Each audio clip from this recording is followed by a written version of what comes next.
All right, so I found out, I think today, that Sid Barrett's real fucking name is Roger Barrett, which obviously could be confusing with Roger Waters and all that. And it makes sense, I guess, where he got Sid. I thought his name was Sidney Barrett. So, oh well. Um, so I just want to say, I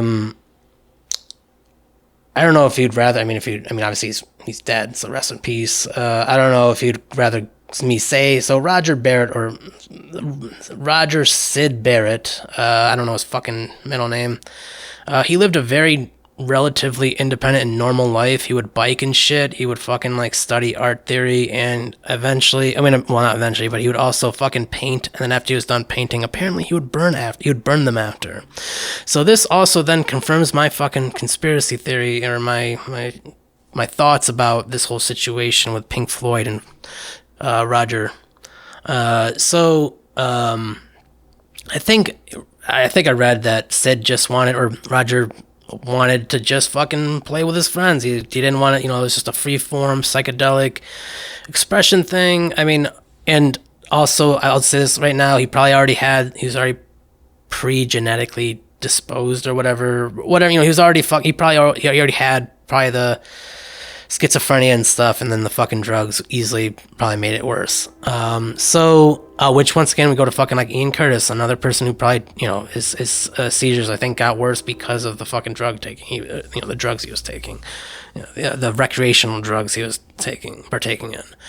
Anyway, so they. And you look at Pink Floyd's media when they do "Wish You Were Here" and all that shit, and they have the fucking movie and all that stuff. They make them seem like this fucking like despondent, like crazy person in an insane asylum shitting in a diaper and then eating it, and then they have to like fucking like pull him away from it or something like that. And so this is the scenario when he had the shaved head and the shaved eyebrows. I mean, maybe he was having a manic or a psychotic or a psychosis or a psychotic breakdown, a nervous breakdown, and he decided to fucking interact with his old fucking friends at the studio. Maybe that's what it was, and decided to say nothing. But this is what I honestly think it is. I've messed around with this skit a couple of times. I don't think I'm going to ditch you doing a British accent because I'd have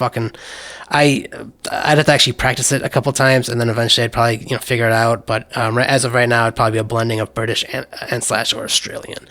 And not like I don't fucking know. So ring ring, ring ring, and this is a call going to Roger Sid Barrett.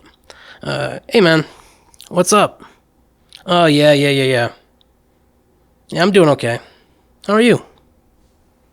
Oh yeah. Oh yeah. I fucking heard about that shit, man. They wrote an entire album about me.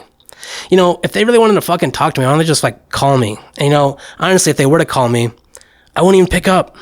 I don't even fucking like them. Fuck these motherfuckers. It'd be fucking funny if I shaved my fucking eyebrows off, shaved my fucking head, went into the fucking studio, didn't say a goddamn thing to any single one of them, and just looked at them, just so and then you know what? They just make it about themselves. They just make it about them fucking selves.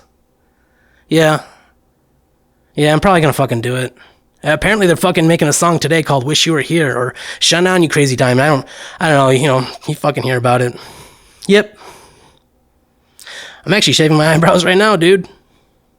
This is where it's fucking like carny kind of mentality exploiting the mentally ill.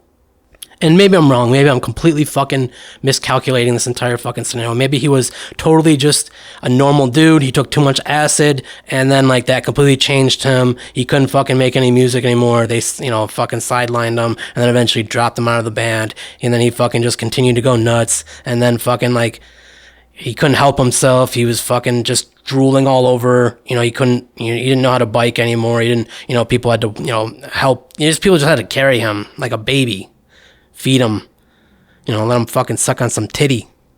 He's probably a fucking shy introvert, which once again, he became a fucking hermit. So, antisocial as fuck based on probably traumatic events, fucking friends forcing him to do shit like that he didn't want to do. Autonomy and free will is fucking important, folks. So are boundaries and dignity. I didn't know really anything about autonomy I mean, free will I kind of knew more or less. Boundaries, and then dignity is a new fucking word. I mean, I know you hear these words, but sometimes you got to look up the definition of these fucking things so you can truly understand what's actually yours, and when someone's fucking taking advantage of you or forcing you to do things that you don't want to fucking do.